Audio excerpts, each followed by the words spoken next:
अगर आप मेरे चैनल पर आए हैं तो कृपया चैनल को सब्सक्राइब करने के साथ साथ बेल आइकन पर क्लिक करके ऑल पर क्लिक कर देना जी। हेलो दोस्तों, हमारे चैनल में आप सभी का स्वागत है। आज हम गीता अध्याय 4 के बारे में सुनेंगे, तो आइए दोस्तों सुनते हैं।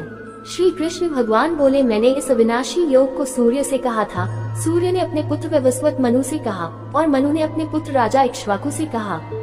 हे परंतप अर्जुन, इस प्रकार परंपरा से प्राप्त इस योग को राजर्षियों ने जाना, किंतु उसके बाद वह योग बहुत काल से इस पृथ्वी लोक में लुप्तप्राय हो गया।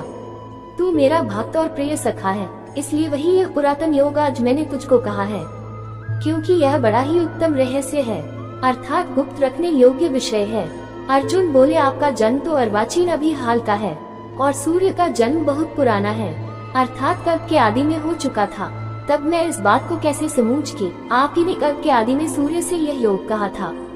श्री भगवान बोले, हे परंतप अर्जुन, मेरे और तेरे बहुत से जन्म हो चुके हैं, उन सबको तू नहीं जानता, किंतु मैं जानता हूँ।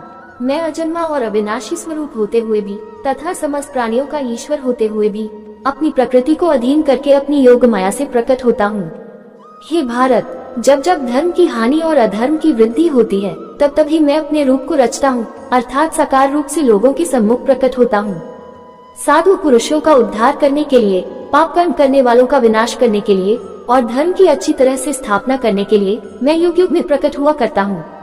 हे अर्जुन, मेरे जन्म और कर्म दिव्य अर्थात निर्मल और अलौकिक है। इस प्रकार जो मनुष्य तत्व से सर्वशक्तिमान सच्चिदानंदन परमात्मा अज अविनाशी और सर्वभूतों की परम गति तथा परम आश्रय हैं, वे केवल धर्म को स्थापन करने और संसार का उद्धार करने के लिए ही अपनी योगमाया से सगुण रूप होकर प्रकट होते हैं। इसलिए परमेश्वर के समान सुहृद, प्रेमी और पतित पावन दूसरा कोई नहीं है। ऐसा समझकर जो पुरुष परमेश्वर का अनन्य प्रेम से निरंतर चिंतन करता हुआ आसक्ति रहित संसार में बरतता है, वही उनको तत्व से जानता है, जान लेता है। वह शरीर को त्याग कर फिर जन्म को प्राप्त नहीं होता, किंतु मुझे ही प्राप्त होता है। पहले भी जिनके राग, भय और क्रोध सर्वथा नष्ट हो गए थे और जो मुझ में अनन्य प्रेम पूर्वक स्थित रहते थे, ऐसे मेरे आश्रित रहने वाले बहुत से भक्त उपयुक्त ज्ञान रूप तप से पवित्र होकर मेरे स्वरूप को प्राप्त हो चुके हैं।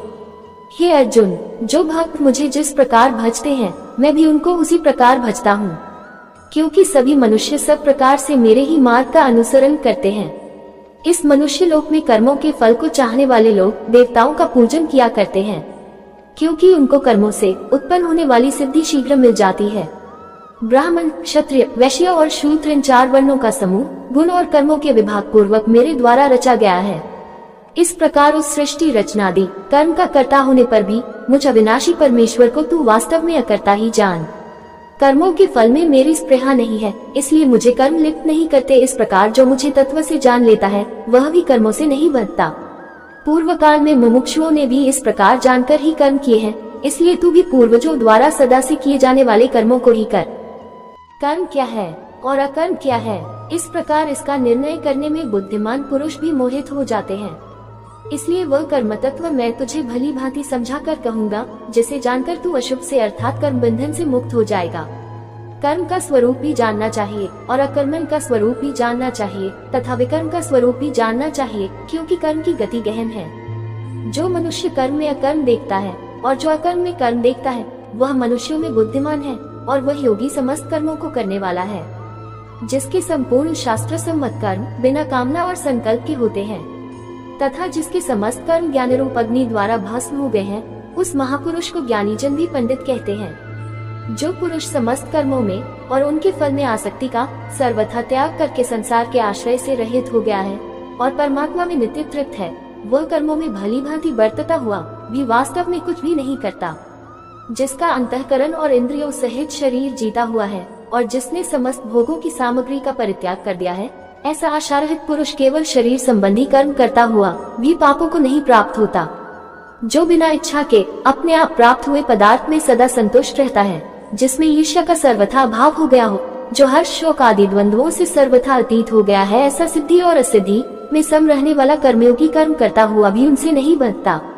जिसकी आसक्ति सर्वथा नष्ट हो गई है, जो देहाभिमान और ममता से रहित हो गया है, जिसका चित्त निरंतर परमात्मा के ज्ञान में स्थित रहता है, ऐसा केवल यज्ञ संपादन के लिए कर्म करने वाले मनुष्य के संपूर्ण कर्म भली भांति विलीन हो जाते हैं। जिस यज्ञ में अर्पण अर्थात सुवा आदि भी ब्रह्म है और हवन किए जाने योग्य द्रव्य भी ब्रह्म है तथा ब्रह्मरूप कर्ता द्वारा ब्रह्मरूप अग्नि में आहुति देना रूप क्रिया भी ब्रह्म है, उस ब्रह्म कर्म में स्थित रहने वाले योगी द्वारा प्राप्त किए जाने योग्य फल भी ब्रह्म ही है। दूसरे योगी जन देवताओं के पूजन रूप यज्ञ का ही भली भांति अनुष्ठान किया करते हैं और अन्य योगी जन परब्रह्म परमात्मा रूप अग्नि में अभेद दर्शन रूप यज्ञ द्वारा ही आत्म रूप यज्ञ का हवन किया करते हैं। परब्रह्म परमात्मा में ज्ञान द्वारा एक ही भाव से स्थित होना ही ब्रह्म रूप अग्नि में यज्ञ द्वारा यज्ञ को हवन करना है। अन्य योगी जन श्रोत्र आदि समस्त इंद्रियों को संयम रूप अग्नियों में हवन किया करते हैं और दूसरे योगी लोग शब्द आदि समस्त विषयों को इंद्रिय रूप अग्नियों में हवन किया करते हैं। दूसरे योगी जन इंद्रियों की संपूर्ण क्रियाओं और प्राणों की समस्त क्रियाओं को ज्ञान से प्रकाशित आत्म संयम योग रूप अग्नि में हवन किया करते हैं। सच्चिदानंद घन परमात्मा के सिवाय अन्य किसी का भी न चिंतन करना ही उन सबका हवन करना है। कई पुरुष द्रव्य संबंधी यज्ञ करने वाले हैं, कितने ही तपस्या रूप यज्ञ करने वाले हैं तथा दूसरे कितने ही योग रूप यज्ञ करने वाले हैं, कितने ही अहिंसादि तीक्ष्ण व्रतों से युक्त यत्नशील पुरुष स्वाध्याय रूप ज्ञान यज्ञ करने वाले हैं। दूसरे कितने ही योगी जन अपान वायु में प्राण वायु को हवन करते हैं, वैसे ही अन्य योगी जन प्राण वायु में अपान वायु को हवन करते हैं। तथा अन्य कितने ही नियमित आहार गीता अध्याय 6 श्लोक 17 में देखना चाहिए करने वाले प्राणायाम परायण पुरुष प्राण और अपान की गति को रोककर प्राणों को प्राणों में ही हवन किया करते हैं। ये सभी साधक यज्ञों द्वारा पापों का नाश कर देने वाले और यज्ञों को जानने वाले हैं। हे कुरुश्रेष्ठ अर्जुन, यज्ञ से बचे हुए अमृत का अनुभव करने वाले योगी जन सनातन परब्रह्म परमात्मा को प्राप्त होते हैं और यज्ञ न करने वाले पुरुष के लिए तो यह मनुष्य लोक भी सुखदायक नहीं है, फिर परलोक कैसे सुखदायक हो सकता है। इसी प्रकार और भी बहुत तरह के यज्ञ वेद की वाणी में विस्तार से कहे गए हैं। उन सबको तू मन इंद्रियों और शरीर की क्रिया द्वारा संपन्न होने वाले जान। इस प्रकार तत्व से जानकर उनके अनुष्ठान द्वारा तू कर्म बंधन से सर्वथा मुक्त हो जाएगा। हे परंतप अर्जुन, द्रव्यमय यज्ञ की अपेक्षा ज्ञान यज्ञ अत्यंत श्रेष्ठ है तथा यावन मात्र संपूर्ण कर्म ज्ञान में समाप्त हो जाते हैं। उस ज्ञान को तू तत्वदर्शी ज्ञानियों के पास जाकर समझ, उनको भली भांति दंडवत प्रणाम करने से, उनकी सेवा करने से और कपट छोड़कर सरलता पूर्वक प्रश्न करने से वे परमात्म तत्व को भली भांति जानने वाले ज्ञानी महात्मा तुझे उस तत्व ज्ञान का उपदेश करेंगे, जिसको जानकर फिर तू इस प्रकार मोह को नहीं प्राप्त होगा। तथा हे अर्जुन, जिस ज्ञान द्वारा तू संपूर्ण भूतों को निःशेष भाव से पहले अपने में गीता अध्याय 6 श्लोक 29 में देखना चाहिए और पीछे मुझ सच्चिदानंद घन परमात्मा में देखेगा। गीता अध्याय 6 श्लोक 30 में देखना चाहिए। यदि तू अन्य सब पापियों से भी अधिक पाप करने वाला है तो भी तू ज्ञान रूप नौक द्वारा निसंदेह संपूर्ण पाप समुद्र से भली भांति तर जाएगा। क्योंकि हे अर्जुन, जैसे प्रज्वलित अग्नि ईंधनों को भस्म में कर देता है, वैसे ही ज्ञान रूप अग्नि संपूर्ण कर्मों को भस्म में कर देता है। इस संसार में ज्ञान के समान पवित्र करने वाला निसंदेह कुछ भी नहीं है। उस ज्ञान को कितने ही काल से कर्मयोग द्वारा शुद्ध अंतःकरण हुआ मनुष्य अपने आप ही आत्मा में पा लेता है। जितेंद्रिय साधन परायण और श्रद्धावान मनुष्य ज्ञान को प्राप्त होता है तथा ज्ञान को प्राप्त होकर वह बिना विलंब के तत्काली भगवत प्राप्ति रूप परम शांति को प्राप्त हो जाता है। विवेकहीन और श्रद्धा रहित संशय युक्त मनुष्य परमार्थ से अवश्य भ्रष्ट हो जाता है। ऐसे संशय युक्त मनुष्य के लिए न ये लोक है, न परलोक है और न सुखी है। हे धनंजय, जिसने कर्मयोग की विधि से समस्त कर्मों का परमात्मा में अर्पण कर दिया है और जिसने विवेक द्वारा समस्त संशयों का नाश कर दिया है, ऐसे वश में किए हुए अंतःकरण वाले पुरुष को कर्म नहीं बांधते। इसलिए हे भरतवंशी अर्जुन, तू हृदय में स्थित इस अज्ञान जनित अपने संशय का विवेक ज्ञान रूप तलवार द्वारा छेदन करके समत्व रूप कर्मयोग में स्थित हो जा और युद्ध के लिए खड़ा हो जा। उम्मीद करते हैं दोस्तों, आपको ये गीता ज्ञान अध्याय 3 सुनने में अच्छा लगा होगा।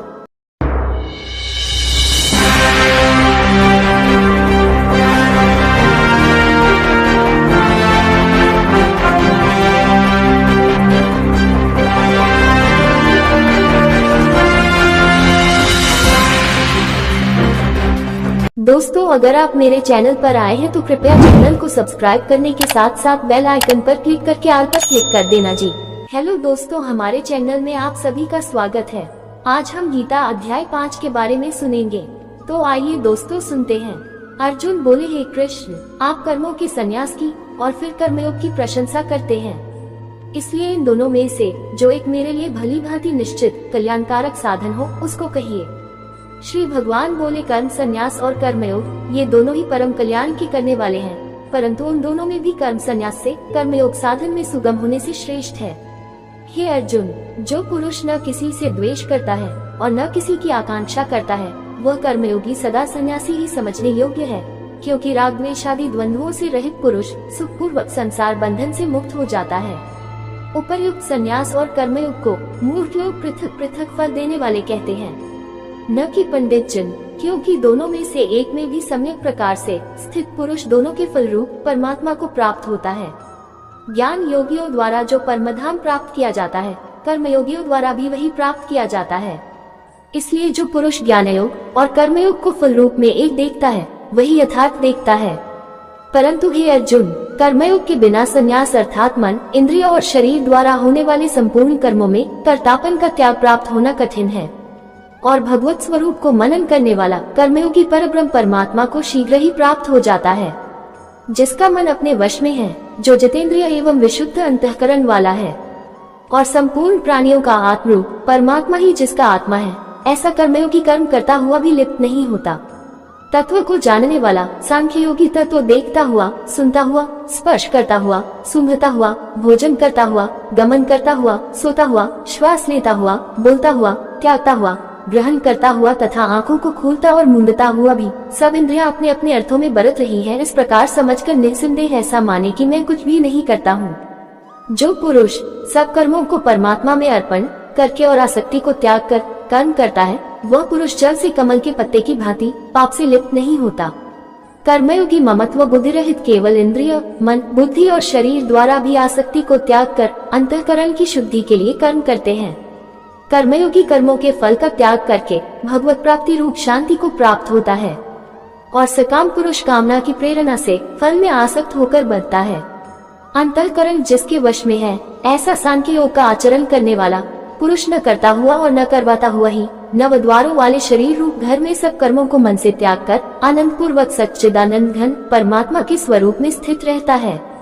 परमेश्वर मनुष्यों के न तो कर्तापन की, न कर्मों की और न कर्मफल के सहयोग की रचना करते हैं, किंतु स्वभाव ही बरत रहा है। सर्वव्यापी परमेश्वर भी न किसी के पाप कर्म को और न किसी के शुभ कर्म को ही ग्रहण करता है, किंतु अज्ञान द्वारा ज्ञान ढका हुआ है, उसी से सब अज्ञानी मनुष्य मोहित हो रहे हैं।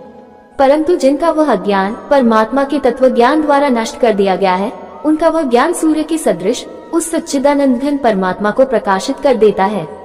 जिनका मन तद्रूप हो रहा है, जिनकी बुद्धि तद्रूप हो रही है, और सच्चिदानंद घन परमात्मा में ही जिनकी निरंतर एक ही भाव से स्थिति है, ऐसे तत्परायण पुरुष ज्ञान द्वारा पापरहित होकर अपुनरावृत्ति को अर्थात परमगति को प्राप्त होते हैं।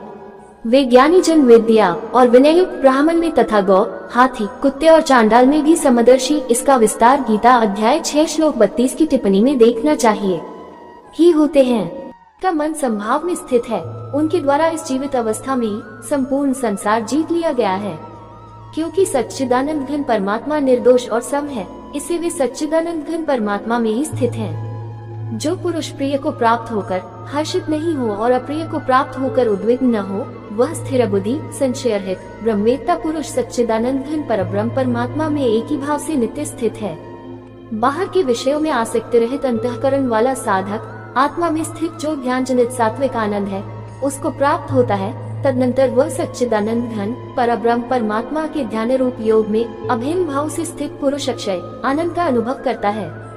जो ये इंद्रिय तथा विषयों के संयोग से उत्पन्न होने वाले सब भोग हैं, यद्यपि विषय पुरुषों को सुखरूप भासते हैं, तो भी दुख के ही हेतु हैं और आदि अंत वाले अर्थात अनित्य हैं। इसलिए हे अर्जुन, बुद्धिमान विवेकी पुरुष उनमें नहीं रमता।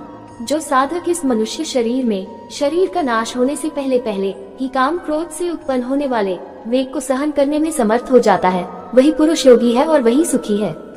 जो पुरुष अंतरात्मा में ही सुख वाला है, आत्मा में ही रमन करने वाला है, तथा जो आत्मा में ही ज्ञान वाला है, वह सच्चिदानंद घन परब्रह्म परमात्मा के साथ एक ही भाव को प्राप्त सांख्य योगी शांत ब्रह्म को प्राप्त होता है। जिनके सब पाप नष्ट हो गए हैं, जिनके सब संशय ज्ञान द्वारा निवृत्त हो गए हैं, जो संपूर्ण प्राणियों के हित में रत हैं, और जिनका जीता हुआ मन निश्चल भाव से परमात्मा में स्थित है, वे ब्रह्मवेत्ता पुरुष शांत ब्रह्म को प्राप्त होते हैं। काम क्रोध से रहित, जीते हुए चित्त वाले, परब्रह्म परमात्मा का साक्षात्कार किए हुए ज्ञानी पुरुषों के लिए सब ओर से शांत परब्रह्म परमात्मा ही परिपूर्ण है।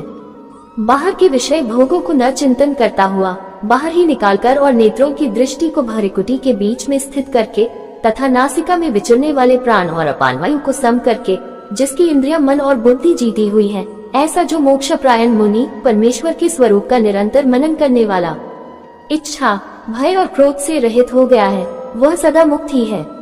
मेरा भक्त मुझको सब यज्ञ और तपों का भोगने वाला, संपूर्ण लोकों के ईश्वरों का भी ईश्वर तथा संपूर्ण भूत प्राणियों का सुहृद अर्थात स्वार्थरहित, दयालु और प्रेमी, ऐसा तत्व से जानकर शांति को प्राप्त होता है। उम्मीद करते हैं दोस्तों आपको ये गीता ज्ञान अध्याय 2 सुनने में अच्छा लगा होगा। इसी के साथ विदा लेते हैं दोस्तों। जय श्री कृष्ण जी।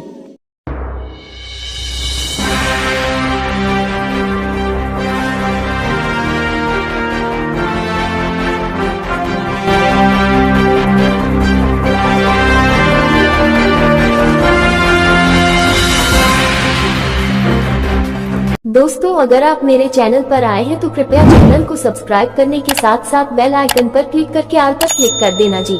हेलो दोस्तों, हमारे चैनल में आप सभी का स्वागत है। आज हम गीता अध्याय 6 के बारे में सुनेंगे, तो आइए दोस्तों सुनते हैं। श्री भगवान बोले, जो पुरुष कर्मफल का आश्रय न लेकर करने योग्य कर्म करता है वह सन्यासी तथा योगी है, और केवल अग्नि का त्याग करने वाला सन्यासी नहीं है तथा केवल क्रियाओं का त्याग करने वाला योगी नहीं है। हे अर्जुन, जिसको संन्यास गीता अध्याय 3 श्लोक 3 की टिप्पणी में इसका खुलासा अर्थ लिखा है, ऐसा कहते हैं, उसी को तू योग गीता अध्याय 3 श्लोक 3 की टिप्पणी में इसका खुलासा अर्थ लिखा है। जान, क्योंकि संकल्पों का त्याग न करने वाला कोई भी पुरुष योगी नहीं होता। योग में आरूढ़ होने की इच्छा वाले मननशील पुरुष के लिए योग की प्राप्ति में निष्काम भाव से कर्म करना ही हेतु कहा जाता है, और योगारूढ़ हो जाने पर उस योगारूढ़ पुरुष का जो सर्व संकल्पों का अभाव है वही कल्याण में हेतु कहा जाता है। जिस काल में न तो इंद्रियों के भोगों में और न कर्मों में ही आसक्त होता है, उस काल में सर्व संकल्पों का त्यागी पुरुष योगारूढ़ कहा जाता है। अपने द्वारा अपना संसार समुद्र से उद्धार करे और अपने को अधोगति में न डाले, क्योंकि यह मनुष्य आप ही तो अपना मित्र है और आप ही अपना शत्रु है। जिस जीवात्मा द्वारा मन और इंद्रियों सहित शरीर जीता हुआ है, उस जीवात्मा का तो वह आप ही मित्र है, और जिसके द्वारा मन तथा इंद्रियों सहित शरीर नहीं जीता गया है, उसके लिए वह आप ही शत्रु के सदृश शत्रुता में बरतता है। सर्दी गर्मी और सुख दुख आदि में तथा मान और अपमान में जिसके अंतःकरण की वृत्तियां भली भांति शांत है, ऐसे स्वाधीन आत्मा वाले पुरुष के ज्ञान में सच्चिदानंद घन परमात्मा सम्यक प्रकार से स्थित है, अर्थात उसके ज्ञान में परमात्मा के सिवा अन्य कुछ है ही नहीं। जिसका अंतःकरण ज्ञान विज्ञान से तृप्त है, जिसकी स्थिति विकाररहित है, जिसकी इंद्रियां भली भांति जीती हुई हैं, और जिसके लिए मिट्टी पत्थर और सुवर्ण समान है, वही योगी युक्त अर्थात भगवत प्राप्त है, ऐसे कहा जाता है। सुहृद स्वार्थ रहित सबका हित करने वाला, मित्र वैरी उदासीन पक्षपात रहित मध्यस्थ, दोनों ओर की भलाई चाहने वाला, द्वेष्य और बंधु गुणों में, धर्मात्माओं में और पापियों में भी समान भाव रखने वाला अत्यंत श्रेष्ठ है।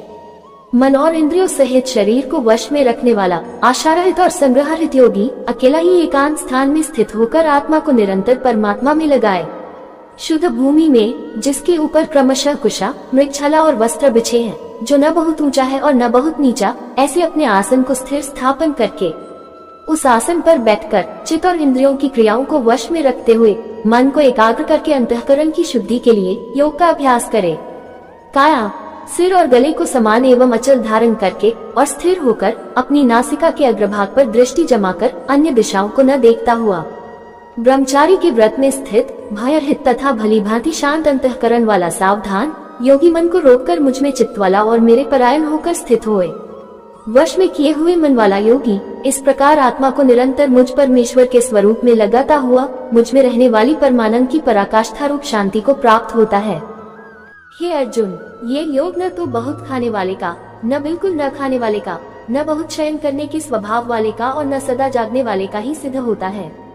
दुखों का नाश करने वाला योग तो यथायोग्य आहार विहार करने वाले का, कर्मों में यथायोग्य चेष्टा करने वाले का और यथायोग्य सोने तथा जागने वाले का ही सिद्ध होता है। अत्यंत वश में किया हुआ चित्त जिस काल में परमात्मा में ही भली भांति स्थित हो जाता है, उस काल में संपूर्ण भोगों से स्पृहा रहित पुरुष योग युक्त है, ऐसा कहा जाता है। जिस प्रकार वायु रहित स्थान में स्थित दीपक चलायमान नहीं होता, वैसे ही उपमा परमात्मा के ध्यान में लगे हुए योगी के जीते हुए चित्त की कही गई है। योग के अभ्यास से निरुद्ध चित्त जिस अवस्था में उपराम हो जाता है और जिस अवस्था में परमात्मा के ध्यान से शुद्ध हुई सूक्ष्म बुद्धि द्वारा परमात्मा को साक्षात करता हुआ सच्चिदानंद घन परमात्मा में ही संतुष्ट रहता है, इंद्रियों से अतीत केवल शुद्ध हुई सूक्ष्म बुद्धि द्वारा ग्रहण करने योग्य जो अनंत आनंद है, उसको जिस अवस्था में अनुभव करता है और जिस अवस्था में स्थित ये योगी परमात्मा के स्वरूप से विचलित होता ही नहीं।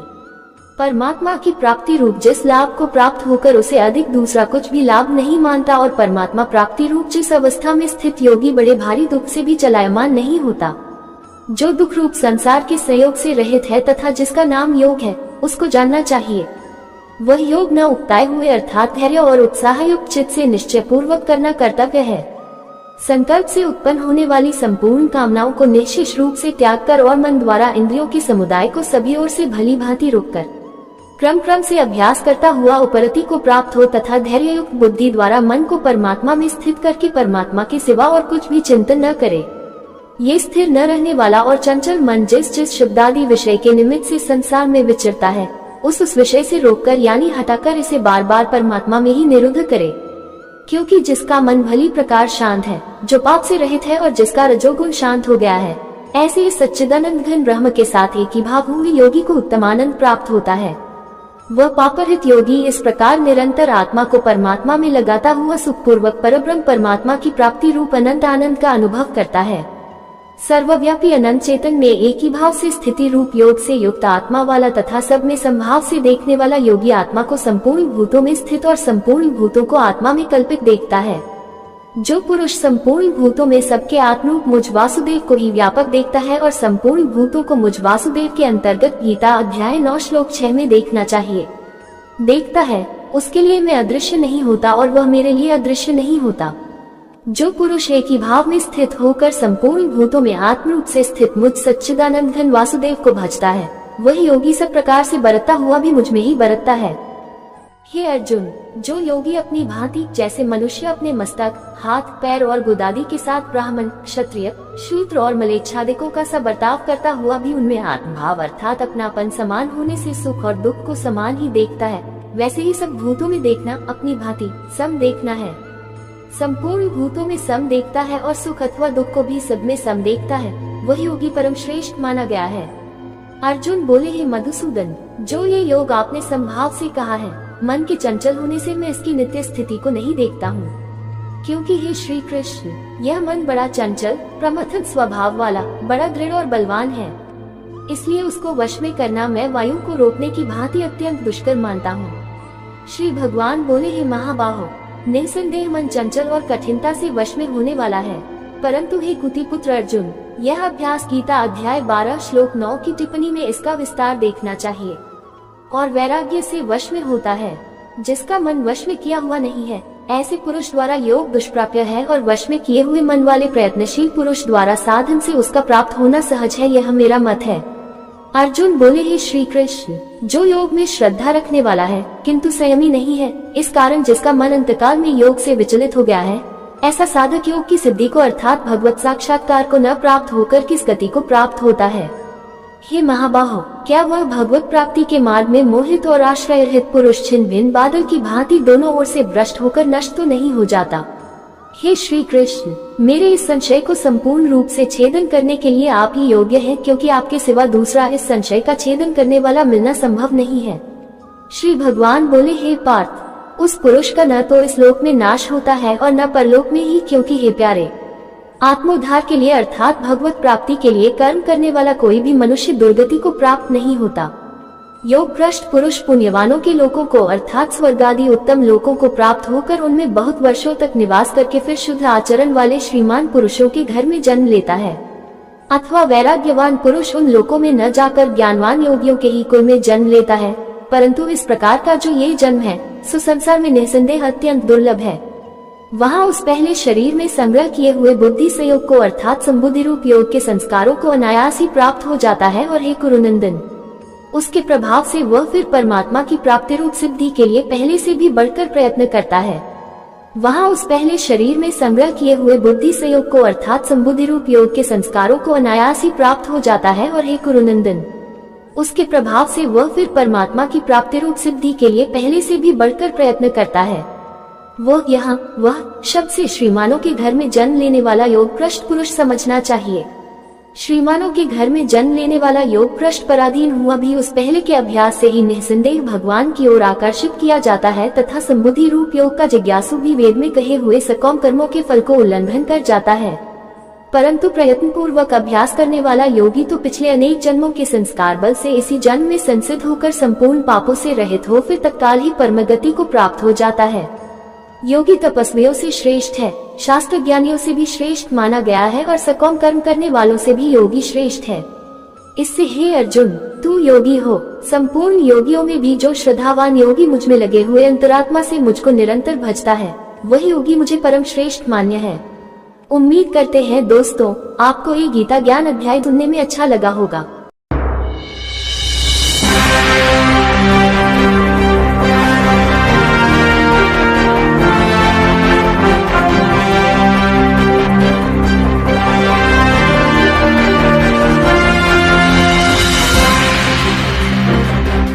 दोस्तों, अगर आप मेरे चैनल पर आए हैं तो कृपया चैनल को सब्सक्राइब करने के साथ साथ बेल आइकन पर क्लिक करके ऑल पर क्लिक कर देना जी।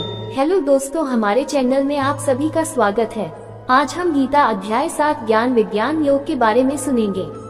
तो आइए दोस्तों सुनते हैं। श्री भगवान बोले, हे पार्थ, अनन्य प्रेम से मुझ में आसक्त चित्त तथा अनन्य भाव से मेरे परायण होकर योग में लगा हुआ तू जिस प्रकार से संपूर्ण विभूति बल ऐश्वर्यादि गुणों से युक्त सबके आत्मरूप मुझको संशय रहित जानेगा, उसको सुन। मैं तेरे लिए इस विज्ञान सहित तत्व ज्ञान को संपूर्णतया कहूँगा, जिसको जानकर संसार में फिर और कुछ भी जानने योग्य शेष नहीं रह जाता। हजारों मनुष्यों में कोई एक मेरी प्राप्ति के लिए यत्न करता है और उन यत्न करने वाले योगियों में भी कोई एक मेरे परायण होकर मुझको तत्व से अर्थात यथार्थ रूप से जानता है। पृथ्वी, जल, अग्नि, वायु, आकाश, मन, बुद्धि और अहंकार भी इस प्रकार ये 8 प्रकार से विभाजित मेरी प्रकृति है। यह 8 प्रकार के भेदों वाली तो अपरा अर्थात मेरी जड़ प्रकृति है।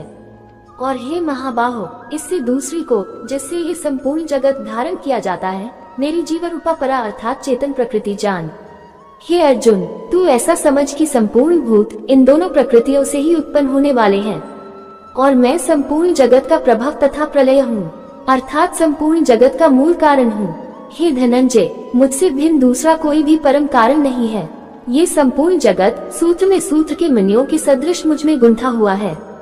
हे अर्जुन, मैं जल में रस हूँ, चंद्रमा और सूर्य में प्रकाश हूँ, संपूर्ण वेदों में ओंकार हूँ, आकाश में शब्द और पुरुषों में पुरुषत्व हूँ। मैं पृथ्वी में पवित्र शब्द, स्पर्श, रूप, रस, गंध से इस प्रसंग में इनके कारण रूप तन मात्राओं का ग्रहण है, इस बात को स्पष्ट करने के लिए उनके साथ पवित्र शब्द जोड़ा गया है। गंध और अग्नि में तेज हूँ तथा संपूर्ण भूतों में उनका जीवन हूँ और तपस्वियों में तप हूँ। हे अर्जुन, तू संपूर्ण भूतों का सनातन बीज मुझको ही जान। मैं बुद्धिमानों की बुद्धि और तेजस्वियों का तेज हूँ। हे भरत श्रेष्ठ, मैं बलवानों का आसक्ति और कामनाओं से रहित बल अर्थात सामर्थ्य हूँ और सब भूतों में धर्म के अनुकूल अर्थात शास्त्र के अनुकूल काम हूँ। और भी जो सत्व गुण से उत्पन्न होने वाले भाव हैं और जो रजो गुण से होने वाले भाव हैं, उन सबको तू मुझसे ही होने वाले हैं, ऐसा जान। परंतु वास्तव में गीता 9 श्लोक 4-5 में देखना चाहिए, उनमें मैं और वे मुझ में नहीं है। गुणों के कार्य रूप सात्विक, राजस और तामस इन तीनों प्रकार के भावों से यह सारा संसार प्राणी समुदाय मोहित हो रहा है। इसलिए इन तीनों गुणों से परे मुझ अविनाशी को नहीं जानता, क्योंकि यह अलौकिक अर्थात अति अद्भुत त्रिगुणमयी मेरी माया बड़ी दुस्तर है। परंतु जो पुरुष केवल मुझको ही निरंतर भजते हैं, वे इस माया को उल्लंघन कर जाते हैं अर्थात संसार से तर जाते हैं। माया द्वारा जिनका ज्ञान हरा जा चुका है, ऐसे आसुर स्वभाव को धारण किए हुए मनुष्यों में नीच दूषित कर्म करने वाले मूल लोग मुझको नहीं भजते।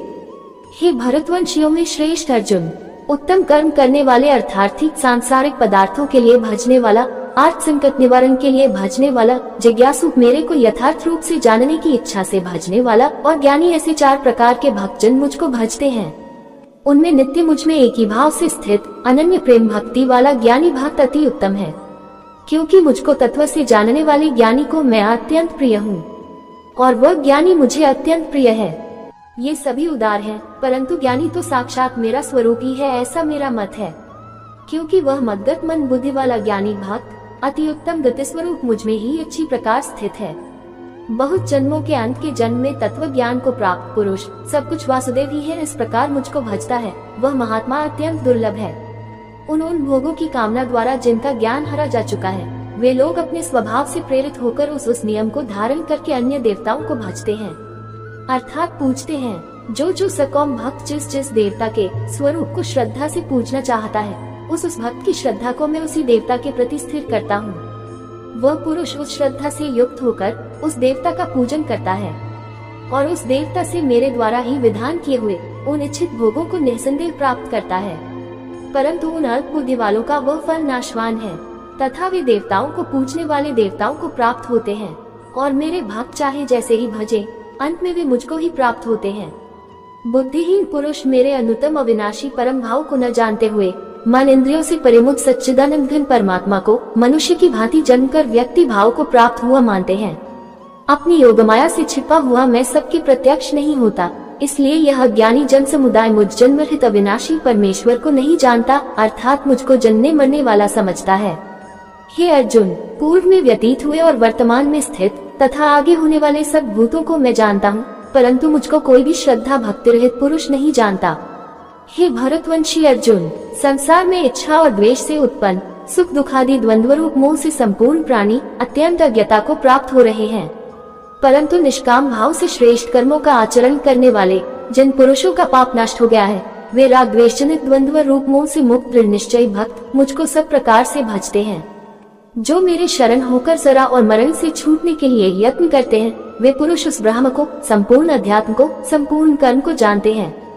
जो पुरुष अधिभूत और अधिदैव सहित तथा अधिज्ञ सहित सबका आत्मरूप मुझे अंतकाल में भी जानते हैं वे योग चित्त वाले पुरुष मुझे जानते हैं, अर्थात प्राप्त हो जाते हैं।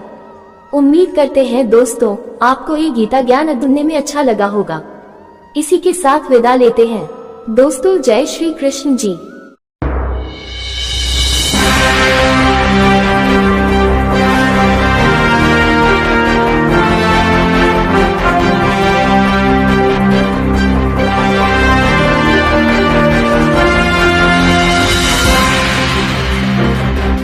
दोस्तों अगर आप मेरे चैनल पर आए हैं तो कृपया चैनल को सब्सक्राइब करने के साथ साथ बेल आइकन पर क्लिक करके ऑल पर क्लिक कर देना जी।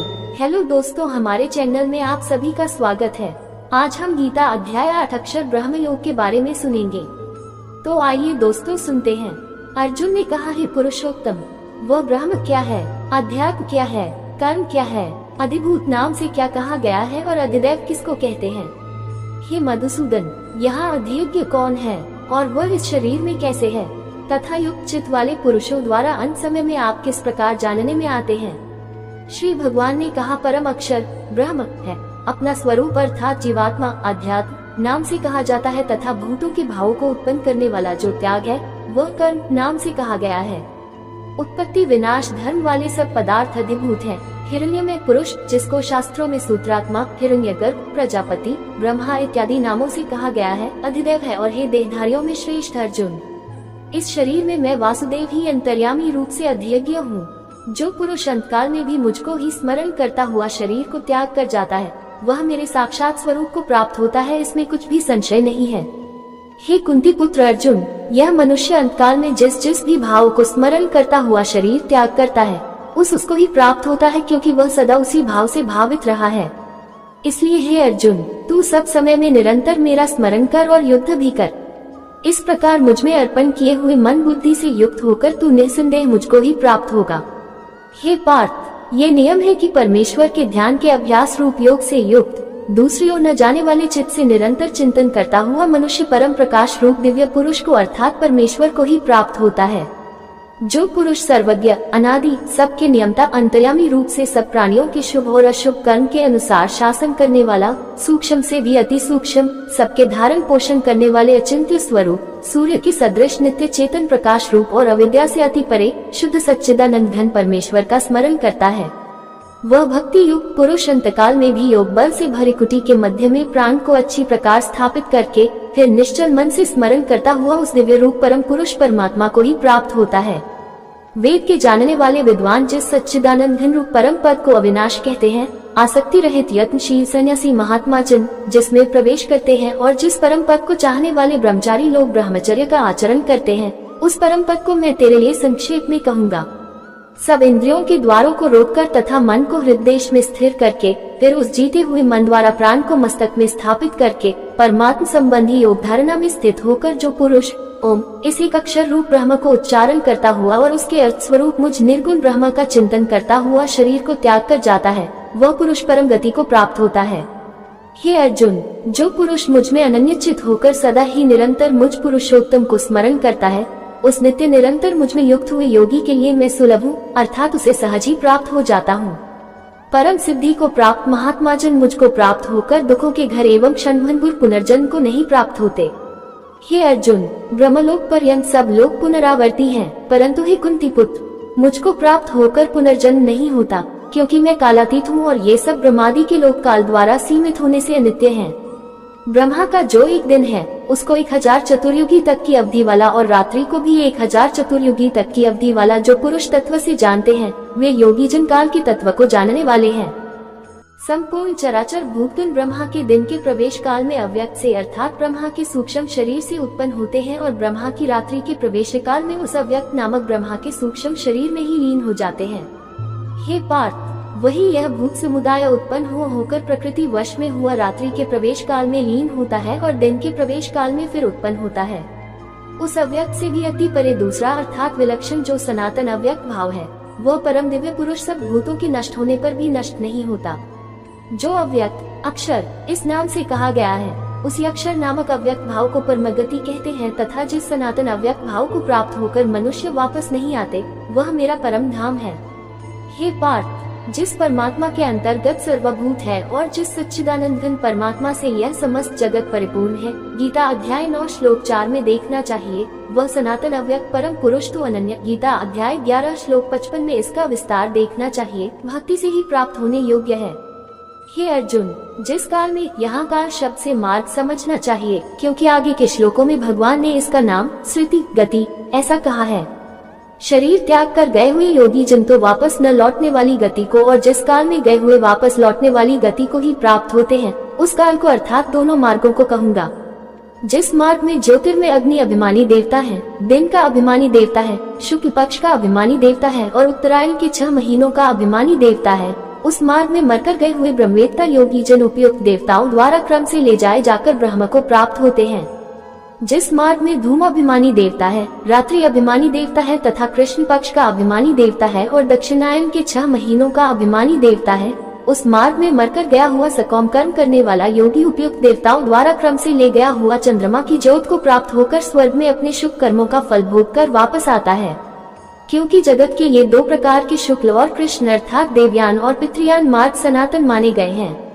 इनमें एक द्वारा गया हुआ अर्थात इसी अध्याय के श्लोक 24 के अनुसार अर्चमार्ग से गया हुआ योगी जिससे वापस नहीं लौटना पड़ता, उस परमगति को प्राप्त होता है और दूसरे के द्वारा गया हुआ अर्थात इसी अध्याय के श्लोक 25 के अनुसार धूम मार्ग से गया हुआ सकौम कर्मयोगी फिर वापस आता है अर्थात जन्म मृत्यु को प्राप्त होता है। हे पार्थ, इस प्रकार इन दोनों मार्गों को तत्व से जानकर कोई भी योगी मोहित नहीं होता। इस कारण हे अर्जुन, तू सब काल में संबुद्धि रूप से योग से युक्त हो अर्थात निरंतर मेरी प्राप्ति के लिए साधन करने वाला हो। योगी पुरुष इस रहस्य को तत्व से जानकर वेदों के पढ़ने में तथा यज्ञ तप और दान आदि के करने में जो पुण्य फल कहा है, उन सबको निसंदेह उल्लंघन कर जाता है और सनातन परम पद को प्राप्त होता है। उम्मीद करते हैं दोस्तों, आपको ये गीता ज्ञान अध्याय सुनने में अच्छा लगा होगा।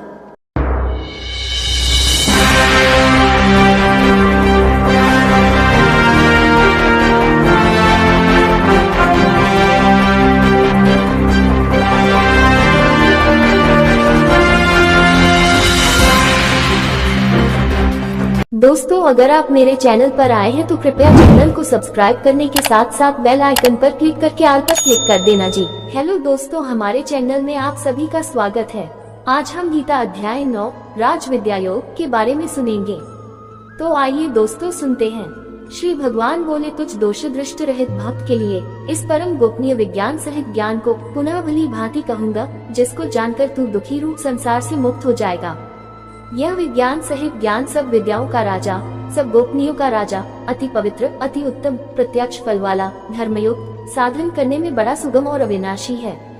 हे परंतप, इस उपयुक्त धर्म में श्रद्धा रहित पुरुष मुझको न प्राप्त होकर मृत्यु रूप संसार चक्र में भ्रमण करते रहते हैं।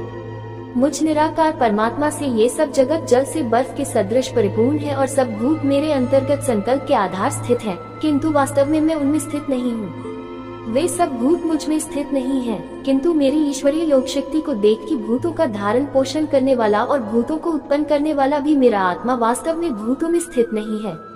जैसे आकाश से उत्पन्न सर्वत्र विचरने वाला महान वायु सदा आकाश में ही स्थित है, वैसे ही मेरे संकल्प द्वारा उत्पन्न होने से संपूर्ण भूत मुझ में स्थित हैं, ऐसा जान। हे अर्जुन, कल्पों के अंत में सब भूत मेरी प्रकृति को प्राप्त होते हैं, अर्थात प्रकृति में लीन होते हैं और कल्पों के आदि में उनको मैं फिर रचता हूँ। हे अर्जुन, उन कर्मों में आसक्ति रहित और उदासीन के सदृश जिसके संपूर्ण कार्य कर्तृत्व भाव के बिना अपने आप सत्ता मात्र ही होते हैं, उसका नाम उदासीन के सदृश है। स्थित मुझ परमात्मा को वे कर्म नहीं बांधते। हे अर्जुन, मुझ अधिष्ठाता के सकाश से प्रकृति चराचर सहित सर्व जगत को रचती है और इस हेतु से ही यह संसार चक्र घूम रहा है।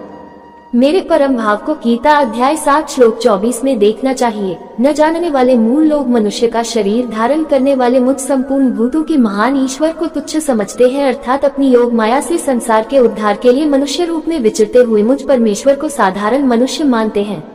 वे व्यर्थ आशा, व्यर्थ कर्म और व्यर्थ ज्ञान वाले विक्षिप्त अज्ञानी जन राक्षसी, आसुरी और मोहिनी प्रकृति को, जिसको आसुरी संपदा के नाम से विस्तार पूर्वक भगवान ने गीता अध्याय 16 श्लोक 4 तथा श्लोक 7 से 21 तक में कहा है कि धारण किए रहते हैं।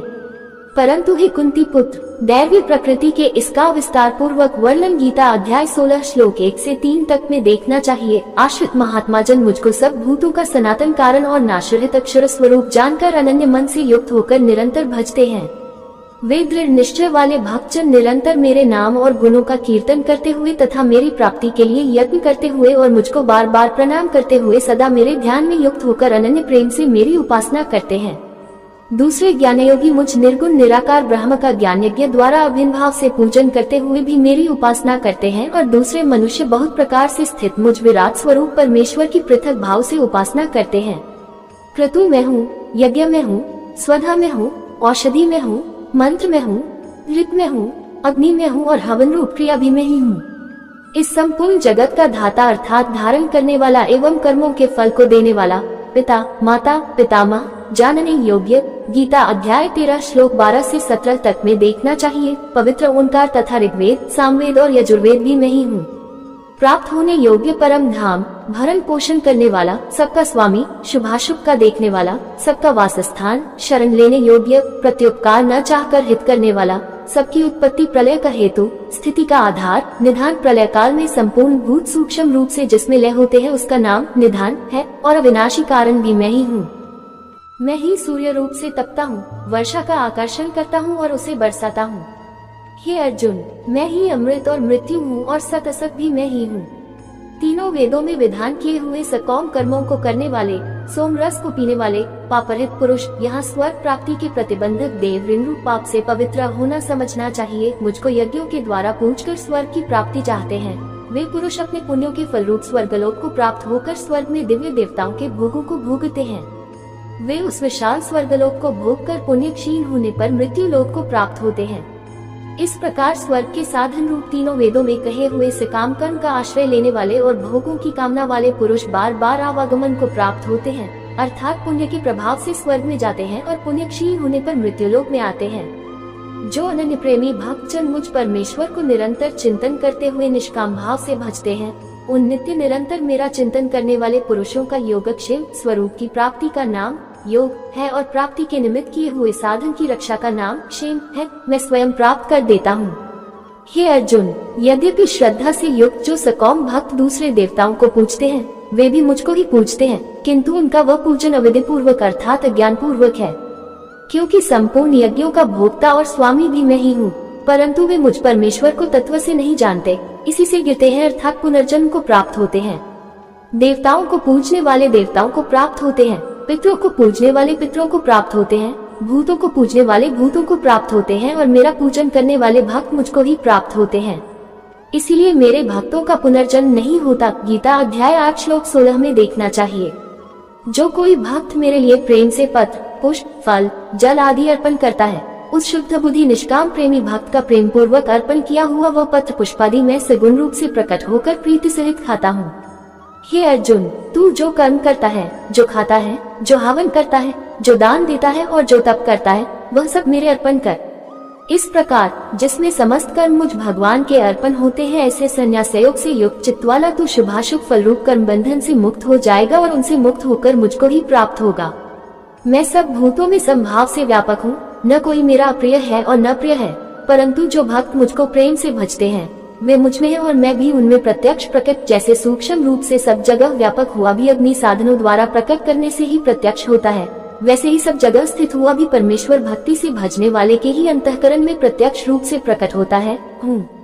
यदि कोई अतिशय दुराचारी भी अनन्य भाव से मेरा भक्त होकर मुझको भजता है तो वह साधु ही मानने योग्य है, क्योंकि वह यथार्थ निश्चय वाला है, अर्थात उसने भली भांति निश्चय कर लिया है कि परमेश्वर के भजन के समान अन्य कुछ भी नहीं है। वह शीघ्र ही धर्मात्मा हो जाता है और सदा रहने वाली परम शांति को प्राप्त होता है। हे अर्जुन, तू निश्चय पूर्वक सत्य जान कि मेरा भक्त नष्ट नहीं होता। हे अर्जुन, स्त्री, वैश्य, शूद्र तथा पाप्योनी चांडालादि जो कोई भी हो, वे भी मेरे शरण होकर परमगति को ही प्राप्त होते हैं। फिर इसमें कहना ही क्या है, जो पुण्यशील ब्राह्मण था राजर्षि भक्तजन मेरी शरण होकर परम गति को प्राप्त होते हैं। इसलिए तू सुख रहित और क्षणभंगुर इस मनुष्य शरीर को प्राप्त होकर निरंतर मेरा ही भजन कर।